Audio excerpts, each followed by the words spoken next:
Ayan oh, nasa kulay pa lang, napakaganda na oh. Kulay green, ito, pang girly oh, ayan oh.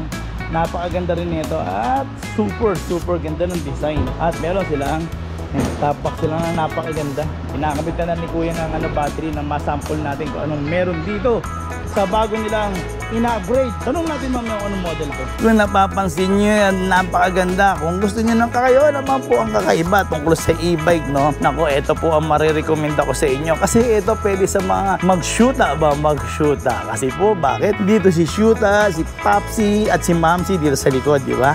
Kasi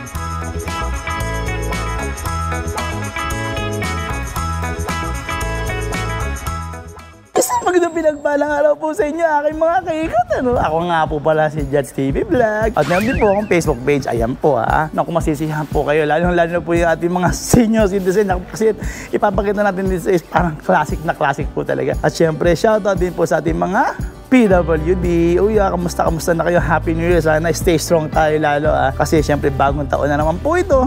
Naku, bagong pag-asa. Yun o. Oy, naku syempre ating mga OFW naku, kahit nasa ibang lugar po kayo, alam ko na yung pagtitaste nyo para sa inyong sa buhay o sa Pilipinas nating mahal. Ganun no? Talagang kayo po talaga yung aming tunay na bagong bayani. Yan. Shoutout po sa inyo sa mga friends natin yan, mga kaikot natin dyan sa Canada, USA, Japan. At syempre, lalo-lalo na ating mga seafarer. Uy, pangarap ko rin po maging seaman, di ba? At meron tayong ngayon pupuntahan dito nga po sa YNG, yung bodega nila, 720 Compound Drive, General Luis, Caybiga, Caloocan City. Yan, ayun po yung address nila na pupuntahan nyo. Si Ma'am Len Farinas na lang po rin yung contact nyo. Lalong-lalo na po sa mga mag-wholesale. O, di ba? Uy, like nyo muna. Yan, like nyo muna. Huwag na mahiya. And then, subscribe na kayo. At i-follow nyo rin yung aking Facebook page. O, di ba? O, let's go na aking may katatan. Dami ka na naman, yaw-yaw. Ngayon, ang i-feature ko naman, ito aking mga ikot, no? Yan, nakikita nyo yung dalawa na yan. Isang model lang po yan, si H1 version 1. Mas mababang watts to, pero mas malupit din. Malupit din sila. Ito na nga po, aking mga ikot, no? Pinasok na natin yung bodega ng YNG. Sobrang dami nila mga 4 wheels din dito. Ito mga tropa natin, no? Shoutout mga idol, you know? Yun, mga guwapings natin mga tropa, mga mahihayin pa Pero naku, napakagaling niya. Sa galing at galing lang, wala tayong masasabi dito. Ayan ang bodega ng YNG. Ay, mga battery, gulong, lahat meron sila rito. At ayan pa. Pero alam niyo naman, hindi naman ito yung pakain natin. Ayan sila ma'am, sila sir, ayan Ang dami pa, ang dami. Ma'am, punta lang kami sa labas Ayan, ito bodega nila. Ayan. Ito nga pala, si H9 version 1. Na napakaganda yan, nakikita nyo sa mga decals niya pa lang at saka sa mga kulay niya na super glossy na meron siyang kulay green and then black with sticker. Ayan nakikita nyo, napakaganda po niyan. At ayan, subukan natin paandarin yan ng inuna natin, may kita natin sa control panel niya. Mamaya ipapakita natin lahat yan. Dito muna tayo sa harapan. Sa harapan niya, napakaganda na naman din ng kanilang mga headlight na may mga pakulay-kulay pa dyan, di ba? May mga daytime running lights siya. Yan, nakikita nyo. Pero iba-iba nga lang yung kulay. At syempre, may headlight na rin. Ayan, nakikita nyo yung headlight niyan. May headlight siya. Yan. Tapos, dito naman po sa kanyang gulong. Yan, nakikita nyo po ba yan? Ang kanyang gulong, ang size niyan ay 110 70 by 12. At ang kagandahan nito, may ipapakita ko bakit mas maganda rin to. Tapos, sorry, ito muna yung mga disc brake niya na napakaganda at yung caliper niya.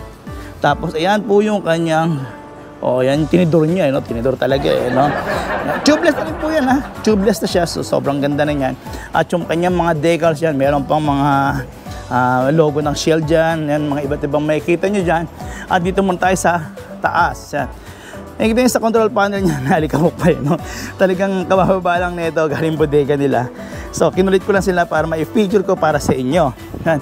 May letter P po sa kanyang panel na pag piniga natin ng konti yung brake lever, may kita natin yung speed niya. Ibibigay ko na po kagad yung top speed Kasi, sige, bigay ko yung first. Yung first niya, and may kita nyo yung first niya ay, ang speed is 48.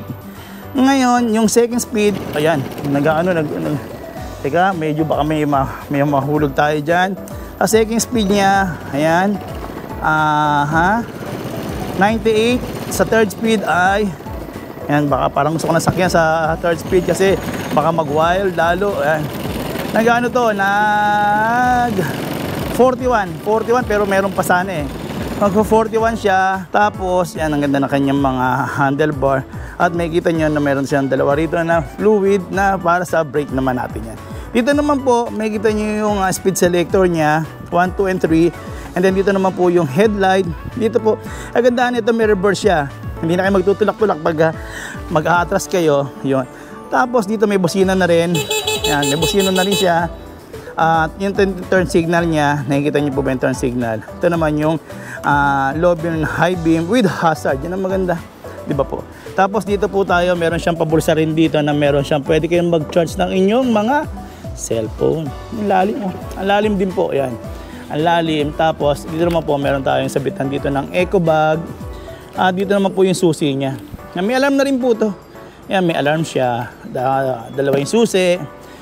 Sa kanyang gulay board, napakalaki. Ang laki po. Pero natutuwa ako sa kanilang. Yan, nakikita niyo po ba yan? Yung kanyang upuan. Yan, may stitches siya na kulay brown din dito. Tsaka yan, maganda kasi hindi madulas yan. Yung klase na yan. Sa loob po, meron siyang breaker din dito. At saka meron siyang windshield din dito. Yan. Tapos, sa kanya, ayan, meron pala itong may mattings na rin po siyang kasama. At sa compartment niya naman is malaki din. Yung half face niya siguro, kasyang-kasya rin dyan sa mga nag-i-e-bike dyan. Sana makita ko nga rin pala kayo dahil mamimigay din po ako ng helmet sa mga naka-e-bike dyan. Tapos dito yung kanyang handlebar dyan. Kasi po, yan po, may kasama po siyang, ito po yung top box niya na libre. Yan, may libre siyang top box at saka may lock siya. Yan. Isa lang po yung model na yan, mamaya itatakal naman natin yan tungkol dyan. Tapos, yung sa kanyang ilaw sa likod, napakaganda rin o tail light niya. Dito naman po, yan, nag-iba-iba kulay. May iba kulay. Tapos, yan din po, ang kagandahan po, yung sinabi ko nga po sa inyo, ang gulong nito is the same. Ibig sabihin, naka size 12 na rin po yan. Naka 120/70 by 12. Yung kanyang gulong na tubeless, syempre. Tsaka nakikita nyo yung mga disc brake niyan. At yung mga shock niya, na yan, nakikita nyo. May fluid yan, talagang naglalaro-laro po talaga yan. Tapos dito naman po sa kanyang swing arm na napakaganda at may design. Diba? Napakaganda po niyan. Tapos ayan po yung center stand. At nandito po sa ilalim yung inyong magiging battery. Yan, sa gilid po, yan, sa kabilang gilid yan, may kita nyo yung kanya. Talagang ganda po ng swing arm. Ang ganda. Tapos ito po yung footrest para sa angkas nyo. Siyempre para at least mas komportable yung inyong pagdadrive. Yun nga, ito mga po yung kanyang center stand. At nagagandahan po talaga ako dito sa side stand niya. Diba? May design talaga siya. Oh. Para alloy yan, alloy. Alloy po yan. So magaang-gaang din po yan. Sa forma, panalong panalo. Nakikita niyo po ba yan? Yan. Sa forma pa lang nito, masisihan na kayo. At syempre, ito naman po. Kung na gusto niyo naman, yan, yung hazard, nag-hazard siya. Kung gusto niyo naman po ng, yan, kasi panlalaki at yun, pwedeng pambabae. Kung gusto niyo naman, ito talaga is para sa inyong asawa. Kung nasa village naman po kayo o subdivision, actually, pwede rin naman to sa sa main road. Kaso, hindi pa naman, may mga iba kasi municipality na nire-record na talaga yung lisensya. Pero hanggat maaari, siyempre kung may lisensya kayo, go lang po. O mas, kasi darating naman po talaga yung panahon na i-re-register naman po talaga natin yan. Kasi para din po sa ating safety yan. Kasi po, para maparehistro nyo na hindi na makakarnap. Tapos, kagandahan dito sa YNG Bodega yan. O Eagle King, ano po, ang kagandahan dito is pagdating sa after sales, talagang magagaling sila rin, pupuntahan nila kayo. Yan naman po ang talagang maibibida ko dito sa YNG. At hindi yan mekos-mekos yan. Ganun eh, no? Yan, meron nga talaga siyang windshield dyan. Tapos sa control panel nga pala, titingnan natin kung anong makikita natin dito. Yan. Meron siyang odometer, speedometer, tsaka battery. At saka maganda pala rin ito. Meron siyang voltmeter. May voltmeter siya. Oh. Diba? So yan ang makikita sa control panel. Ang lapad. Oh. Diba? Ang lapad niya na. So maganda yan. Tsaka magandang tulong na rin po yan. Ito naman, kung gusto niyo yan, maganda rin po yung mga sticker niyan. Yan, sa mga asawa natin, sa girlfriend natin. Yan, pwede natin ipagamit naman sa kanila itong napakagandang H9 version 1. At eto ngayon dito sa YNG, nung araw wala ang dati binablog ko walang mga top box. Pero ngayon, yun po, napakaganda na po ng kanyang top box. Kasi po ito po yung Ewan ka, parang ito yung sa BMW na ginagamit ng mga top box nila yun, oh. Ang laki eh. Nakita niyo po ba yan? Oo, diba? Meron pa po kayo niyan. Yan ang maganda nito sa YNG. Tapos, yung gulong, panalong panalo. Di po dalawa ibibigay sa inyo, ha. Yung sa kabila, nasa kabila yun po yan. Yan. Mga dalawa po yan, magkabilaan. Free po yan pag binili nyo. Yan. Tapos, marami rin po silang mga 3 wheels din dito.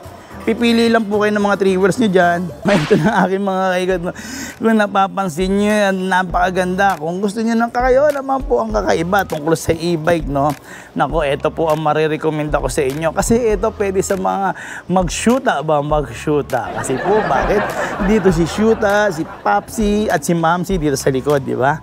Kasi malaki-laki po siya. Mas malaki-laki naman po siya kung ikukumpara natin dyan. Di ba? Maliit lang po yan. Pero ito ngayon ay napakalaki. Kung baga sa bisikleta, parang pangdalawahan na siya na tao, di ba? Nakikita niyo po ba yan? Ngayon, eto meron din po. Ang e-bike ngayon, nakakaiba. Unang-una, nakikita niyo po ba yan sa headlight pa lang? Sa headlight niya pa lang is, napakaganda na may daytime running light din po yan. At sa kanyang classic na turn signal, meron po. At kung siyempre, alam niyo naman, minsan mag-iinuman, bibili ng inyong mga beer. Yan, pwede po natin paglagyan ng beer dyan at yung mga lechon manok o crispy pata. Ngayon, natutuwa po kasi ako dito eh. Yan yung port niya, napakahaba. Di ba po, napakahaba ng port. At meron kayong classic na mugs. Yan, naka-mugs na po siya. Naka-drum brake pa po siya. Tapos meron din siyang fender din dito. O meron siyang anti-talsik. Kaya hindi po matatasyan yung pagmumukha natin. No? Yan. At ang size ng gulong niya ay medyo malaki at hindi ko po makita. Yan. Pero kung hindi ako nagkakaiba kasi ang size na ito eh. Yun. Sana mahanap natin mga kaikot ko. No? Yan. At andyan naman, yan, nakikita nyo na yan. Hindi ko na po kasi masyado makita yung gulong. Yan. Yan na po. Tapos yung kanyang handlebar na pa-Y. Di ba po? Ngayon, dito po ang kanyang preno. Lahat po ito ay naka-drum brake. Tapos dito naman po, makikita natin yung meron pala siyang battery. Makikita natin yung battery level. Tapos yung speed. At saka ito yung kilometer range na tinatakbo natin. Dito naman po, meron siyang speed selector din dito na 1, 2, and 3. Tapos, ito na po yung throttle. Dito naman po sa kabilang side, yung inyong headlight. Ito naman po yung turn signal. Yan po, meron po. Yan, nakikita niyo po.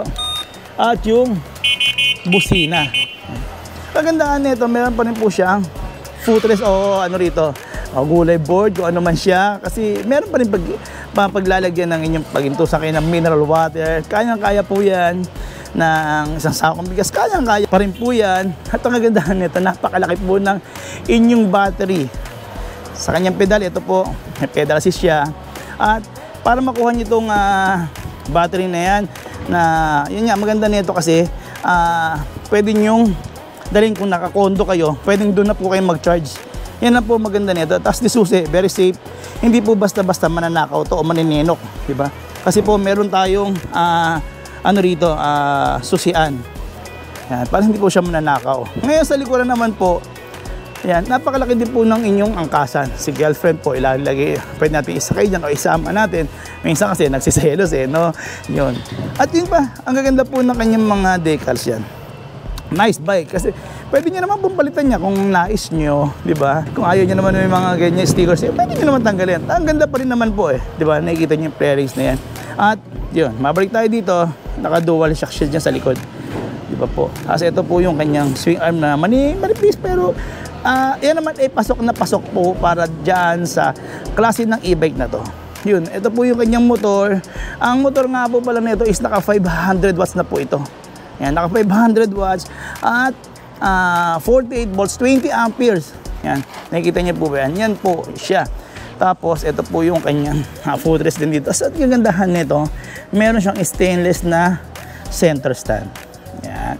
As dito meron pa rin siyang anti-heat assist system na para hindi kayo matalsikan habang namamaneho Tapos meron siyang reflectorize din dito. Ito may ilaw po talaga yan. Tapos tingnan niya natin para makita natin. Yan. Uy, pero parang hindi siya sumisindi pero alam ko kasi kinabit lang namin pansamantala to para ma-model ko lang po sa inyo. Pero yan po ay may signal light na rin po siya o may turn signal siya dyan sa likod. Yan, meron pa siyang backrest din dito. Tapos ito po yung kanyang chain. Tignan nyo, yan, meron siya dyan. So ito, napakaganda na rin po. At saka, kagandahan nga po, very classic. Ano? Pero ang haba, di ba po? Yan ang maganda naman po dito. Dito nyo nga lang po ito makukuha sa may YNG. Dito sa may 720 Compound Drive, General Luis, Caybiga, Caloocan City. Pwede rin po, nag-wholesale din po sila rito. Paki-PM lang po si Ma'am Len Pariñas. Lalagay ko na lang po sa description below kung ano po yung mga iba po pong detalye. Sa ngayon, hindi po ako mapagbigay ng mga presyo kasi po wala po sila ma'am. Hindi ko mabigay ng presyo kasi mga bodeguero lang po yung nandito ngayon. Kaya, bale, pag-eri ko po nito, ilalagay ko na lang din po yung presyo. Diba? At para, kung wala man po, bibigay ko po yung number nila Ma'am Len para kayo na po yung tumawag. Para mas malaman nyo yung presyo, para mas makatawad kayo, sabihin nyo lang po, napanood nyo po kay Judge TV. Tungkol po sa prices, sa prices po, paki-PM na lang po si Ma'am Len Pariñas and bibigay ko rin po yung number or sa description below mamaya. Makikita nyo sa may comment section kung ano po yung mga info about the details, pati yung mga prices at saka yung location nila. Thank you po sa pag-support nyo at kung dumating naman po kayo dito sa dulo na to, nako, paki-like nyo naman po and subscribe, nako, para palagi ko na po kayong kasama sa aking pag-iikot. At syempre, paki-follow nyo na ating Facebook page para mas marami kayong malaman ng mga murang pagkain at mga murang mga bodega. Katulad nito, di ba, ang bodega ng YNG at Eagle King. Diyan po yan sa may Dagupan Street, sa may likod lang po sila ng Tutuban Mall. Okay na, kay Merit at ang dami ka na mayo. Bye-bye na!